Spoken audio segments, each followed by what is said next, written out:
ఈ త్రివర్ణాల ఆధిపత్యం కోసము ఈ దేశంలో శాస్త్రీయంగా దేశ విభజన జరగలేదు.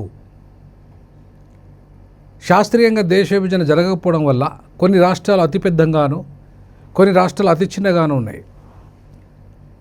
ఇవాళ దక్షిణాదిలో తక్కువ జనాభా కలిగిన రాష్ట్రాలు గాను, ఈశాన్య రాష్ట్రాలు మరీ తక్కువ జనాభా కలిగిన రాష్ట్రాలు గాను, ఉత్తరాదిలో ఎక్కువ జనాభా అంటే ఒక్క ఉత్తరప్రదేశ్ జనాభా మొత్తం అమెరికా జనాభాతో సమానం. ఒక్క ఉత్తరప్రదేశ్ జనాభా దక్షిణాదిలో ఉన్న 5 రాష్ట్రాల జనాభాతో సమానం. అంటే అర్థం ఏంటి?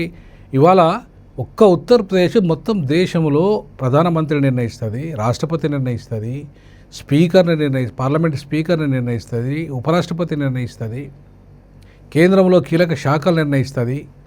అంటే మొత్తానికి దేశ రాజకీయాలు శాసించేది ఇవాళ ఉత్తరప్రదేశ్ అనే విషయాన్ని మనం గమనించాలి.